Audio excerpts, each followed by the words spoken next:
Hello అండి అందరికీ ముందుగా వరలక్ష్మి వ్రతం శుభాకాంక్షలు. నేనైతే ఈ వ్రతం అనేది ఎర్లీగా చేసుకోవడానికి ఏమేమైతే టిప్స్ యూజ్ చేశానో అవన్నీ కూడా మీతో షేర్ చేసుకుంటాను. తప్పకుండా వీడియో మొత్తం చూడండి. మీరు మార్నింగ్ టైంలో పూజ కంప్లీట్ చేసుకోవాలనుకుంటే తప్పకుండా ఇలా అయితే అన్ని అరేంజ్ చేసి పెట్టుకోండి. అవేంటనేది నేను చెప్తాను.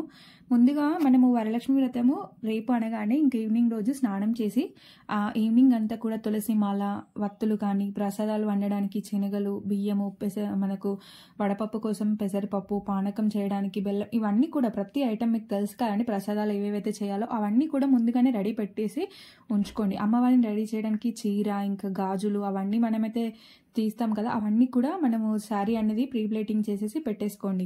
వాయినానికి అయితే ఏమైతే ఇవ్వాలనుకుంటున్నారో అవన్నీ కూడా ఒక తాంబూలంలో తీసి పెట్టేసుకోండి. ఒక తమలపాకులు తప్ప మిగతా అన్ని కూడా పెట్టేసుకోండి. తమలపాకులు వాటర్లో వేసి ఉంచుకొని ముందు రోజే తెప్పించుకొని, పూజ సామాన్ అన్ని కూడా ముందు రోజే తెప్పించుకొని ఉంచుకోండి. ఎందుకంటే పూజ మనం ఎర్లీగా కంప్లీట్ చేయాలనుకుంటున్నాం కాబట్టి సో అన్ని కూడా మనం ముందు రోజే తెప్పించి పెట్టుకోవాలి. అని కలశానికి సంబంధించినవి కానీ, అమ్మవారిని రెడీ చేయడానికి ఆభరణాలు కానీ అవన్నీ కూడా ముందు రోజే తీసి ఒక తాంబూలంలో ఉంచుకుంటే ఎర్లీ మార్నింగ్ మనము ఆవు పాలతో ఇంకా గంగా వాటర్తో అవన్నీ కూడా శుభ్రం చేసేసి ఇంకా మనం అమ్మవారిని అయితే రెడీ చేసేసుకోవచ్చు. ఇక్కడ కనిపిస్తున్న ప్రసాదాలు అన్నీ కూడా నేను ఒక్కదాన్ని ప్రిపేర్ చేసుకున్నానండి. ఎర్లీ మార్నింగ్ 3 o'clockకి అయితే లేచాను. ఇంకా నేను 10 కల్లా పూజ స్టార్ట్ చేసుకుంటే నాకు 11:30 అయితే అలా పట్టింది. ఆ వీడియో అయితే నేను యూట్యూబ్లో పెట్టుకున్నాను. అయ్యగారు చెప్తుంటే ఆ వీడియో చూస్తూ నేను ఇంకా పూజ అయితే చేసుకున్నాను. నిజానికి వరలక్ష్మి వ్రతం మనం ఎర్లీగా కంప్లీట్ చేయాలనుకున్నా, ఏ ఒక్క వస్తువు కూడా మిస్ కాకుండా అనుకుంటే మనం ముందు నుండే ప్లాన్ చేసుకోవాలి. నేనైతే ఇలానే ప్లాన్ చేసుకుంటాను. ఎలా అంటే మేము లీవ్కి వెళ్ళినప్పుడు నీకు వరలక్ష్మి వ్రతం మనకి ఎప్పుడు అనేది మనకు ఐడియా ఉంటుంది కదండి. సో వరలక్ష్మి వ్రతం వస్తుంది అనగానే నేనైతే ముందుగానే సామాన్లన్నీ కూడా లిస్ట్ రాసి పెట్టుకుంటాను. వ్రతం అయ్యేదాకా అయితే నేనైతే ఒక బుక్కే మెయింటైన్ చేస్తాను. నిజంగా అండి, ఎందుకంటే నాకు వరలక్ష్మి వ్రతం అంటే చాలా ఇష్టం. ఇంకా టైంతో చేసుకోవడం అంటే ఇంకా ఇష్టం.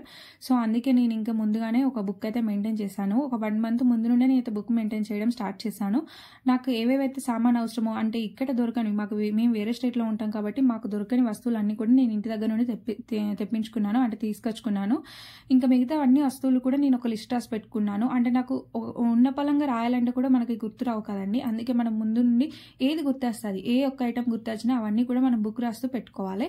అప్పుడు మనం ఏ ఒక్క వస్తువు కూడా మనం అస్సలు మిస్ చేయలేమండి. అంత పర్ఫెక్ట్ గా చేసుకోవచ్చు వరలక్ష్మి వ్రతం. ఈవెన్ పువ్వులతో సహా నేను అన్ని కూడా ఈవినింగ్ తెప్పించుకొని పెట్టుకున్నాను. మిగతా రోజు నెక్స్ట్ డే ఇంకా గంగా వాటర్ చల్లేసుకొని అన్ని కూడా క్లీన్ చేసి పెట్టేసుకున్నాను. ఇంకా పూజ అయితే చాలా బ్రహ్మాండంగా జరిగింది నాకైతే. అండ్ వచ్చిన ముత్తైదులందరికీ కూడా మనం చాలా మంచి మర్యాద చేస్తూ వాళ్ళని చాలా బాగా రిసీవ్ చేసుకోవాలి. మనకి యూట్యూబ్లో అయితే ఈ వీడియోలో అయితే అన్నీ ఉంటాయండి. ఆ వీడియోలో చాలా మంచి క్లారిటీగా చెప్పారు అయ్యగారు అయితే.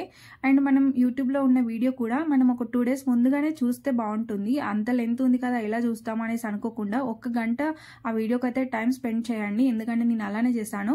ఆ వీడియో మొత్తం చూసాను కాబట్టి నాకు ప్రతి ఐటమ్ కూడా తెలిసిపోయింది.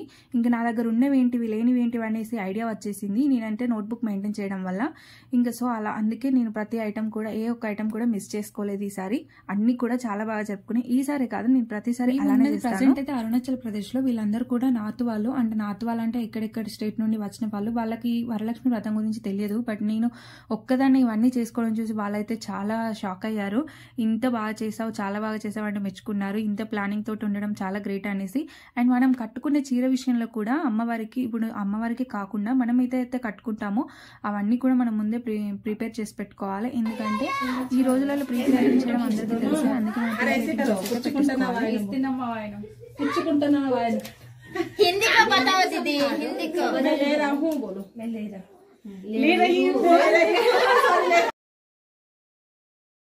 వచ్చిన ముత్తైదులందరికీ పసుపు రాసి మనం ఇంకా తాంబూలం ఇచ్చేసి వాళ్ళ ఆశీర్వాదం అయితే తీసుకోవాలి.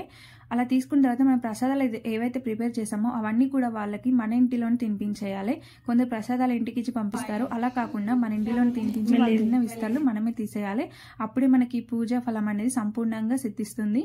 తప్పకుండా ఇలా ట్రై చేయండి మీరు కూడా. వేరే స్టేట్లో ఉన్నా కూడా నేను ఏ ఒక్క వస్తువు కూడా మిస్ కాకుండా వరలక్ష్మి వ్రతం అనేది చాలా అద్భుతంగా జరుపుకున్నానండి. ఇంతే అండి ఈ వీడియో నచ్చితే లైక్ చేయండి. ఇంకేమైనా డౌట్స్ ఉంటే తప్పకుండా కామెంట్ చేయండి, నేను తప్పకుండా రిప్లై ఇస్తాను. మా ఛానల్ని సపోర్ట్ చేయండి, సబ్స్క్రైబ్ చేసుకోండి. కొత్తగా చూస్తున్న వాళ్ళైతే తప్పకుండా సబ్స్క్రైబ్ చేసుకోండి. ఇంతే ఈ వీడియో. నెక్స్ట్ వీడియోతో మళ్ళీ కలుద్దాం. నమస్తే.